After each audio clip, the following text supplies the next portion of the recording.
గిరినగర్ నివాసి జీడిమెట్ల పోలీస్ స్టేషన్కి వచ్చి ఒక కంప్లైంట్ చేయడం జరిగింది. ఆ కంప్లైంట్లో సారాంశం ఏంటంటే బొదిమిశెట్టి గిరిబాబు అని బొదిమిశెట్టి హరిబాబు అని అతను కుత్బుల్లాపూర్ ఎమ్మెల్యే క్యాంప్ ఆఫీస్ చింతల్లో గత 10 సంవత్సరాల నుంచి పనిచేస్తున్నాడని, ఆ పనిచేసే క్రమంలో వీళ్ళు మీకు డబుల్ బెడ్రూమ్ ఇప్పిస్తారని చెప్పేసి ఈ కంప్లైంట్ దగ్గర నుండి 1 లక్ష రూపాయలు తీసుకోవడం జరిగింది. ఆ తర్వాత ఆ డబుల్ బెడ్రూమ్ ఇప్పించలేదు. ఎన్నిసార్లు అడిగినా కూడా డబుల్ బెడ్రూమ్ ఇప్పించకపోవడం కాకుండా తన డబ్బులు కూడా తిరిగి ఇవ్వలేదు. తనలాగా ఇంకొక 83 మందిని కూడా ఇతను మోసం చేసి ప్రతి వ్యక్తి దగ్గరికి వెళ్ళి 1 లక్ష రూపాయలు తీసుకున్నట్టు మాకు ఇతను కంప్లైంట్ చేయడం జరిగింది. ఆ కంప్లైంట్ మీద జీడిమెట్ల SHO గారు మల్లేష్ గారు ఇమీడియట్గా కేసు నమోదు చేసుకొని దర్యాప్తు చేపట్టడం జరిగింది. ఈ దర్యాప్తులో భాగంగా మేము ఇమీడియట్గా ఒక 8 మంది విక్టిమ్స్ను అంటే బాధితురాలను దీంట్లో ఎగ్జామిన్ చేసి వాళ్ళ స్టేట్మెంట్స్ రికార్డ్ చేయడం జరిగింది. అదేవిధంగా కొంతమంది డబ్బులు డైరెక్ట్గా ఇస్తుంటే కూడా వీడియో రికార్డింగ్స్ కూడా మేము కలెక్ట్ చేసుకోవడం జరిగింది. అన్ని ఆధారాలు సేకరించిన తర్వాత ఈరోజు 3 గంటలకు ఈ బొదిమిశెట్టి హరిబాబును అతని ఇంటి వద్ద ఈరోజు అరెస్ట్ చేయడం జరిగింది. అరెస్ట్ చేసి అతని ఇంటరాగేషన్ రిపోర్ట్స్ రాసుకొని అతని యొక్క సెల్ ఫోన్, ఈ నేరంలో ఉపయోగించిన సెల్ ఫోన్ కూడా సీజ్ చేయడం జరిగింది. అతని ఇంటరాగేషన్ తర్వాత మనకు బాధితులు చెప్పేది ఏంటంటే అతను ఈ మధ్యనే ఒక ఇల్లు భూమిరెడ్డి నగర్లో ఇల్లు కట్టుకున్నాడని, ఆ ఇల్లు కట్టుకోవడానికి ఈ మోసం చేసిన డబ్బులు కూడా అందులో ఈ హరిబాబు పెట్టుకున్నాడని చెప్పేసి వాళ్ళు ఆరోపించడం జరుగుతుంది.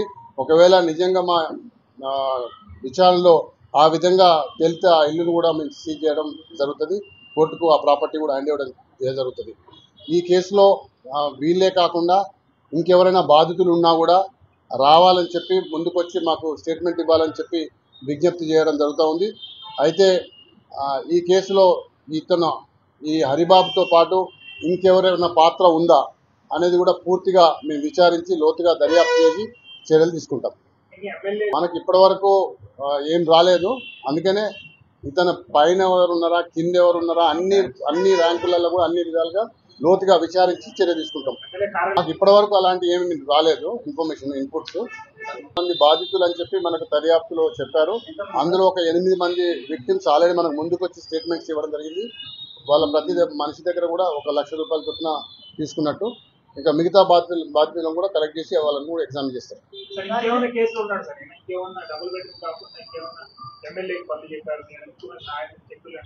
ఒకసారి మళ్ళీ ఎంక్వైరీ చేయాలి. మరి నా దృష్టిలో అయితే అదేం రాలేదు. ఇది వాళ్ళు 2023 అని చెప్తున్నారు.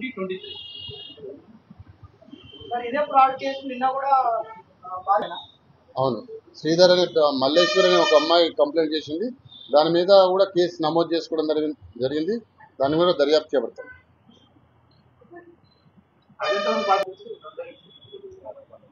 దాదాపుగా 100 మంది బాధ్యులని చెప్తున్నారు.